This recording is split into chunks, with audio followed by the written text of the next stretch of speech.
Cancer is ruled by the moon, and Cancer is the first water sign of the zodiac. So here we have someone that is very in tuned to the emotional vibrations around them. They can walk in a room and feel the room. They can feel the energy. Like you walk in somewhere and you're like, ooh, what's going on in here? It's intense. Or you walk in, everybody's really positive. Like they just become the energy. They literally become it. And so they're very, very, very sensitive, which is often why they like to have their sanctuary. They like to have their little hiding spot to go back to feel safe, just like the crab does.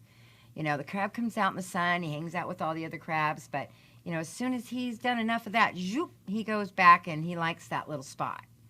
So I think in relationships, you have to understand that a Cancer also rules what it feels like to be a mother, because it's like they say, you know, the moon is feminine. We see this mothering energy.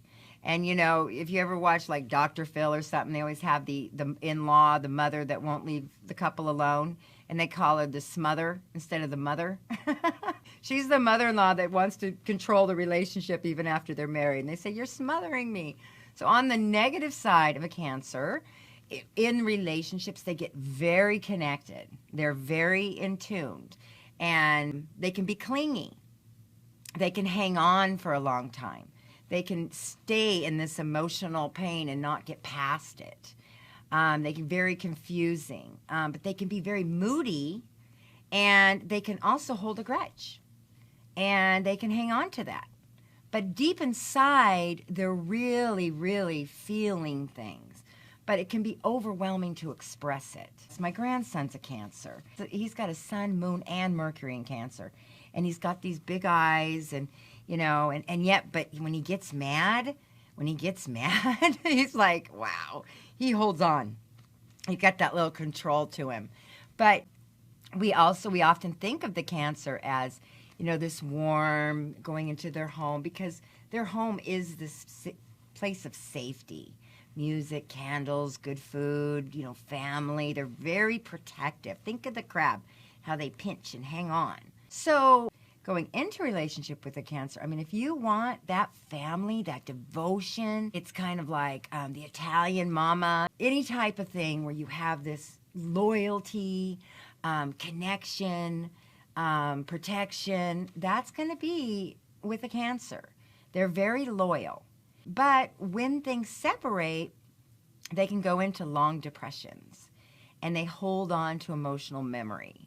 Often, you know, when they do break up or they do have a problem, they'll keep coming back and clinging and trying to get your emotional response. They want you to show them some emotion, good or bad. It's hard on a Cancer if they're completely cut off. They really struggle there. Think about the moon. The moon has power to completely change the current in the ocean, right? Its moon controls all the mood. So another thing about a Cancer is they are very powerful in knowing how to control the mood and the emotional responses in a room. All of a sudden, if they're moody, everybody's moody. If they're happy, everybody's happy. You don't even know what happened, but they're very powerful in changing and shifting the room.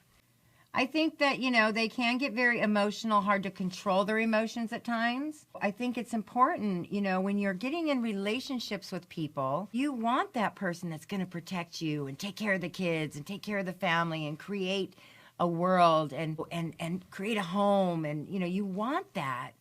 Doesn't everybody want that?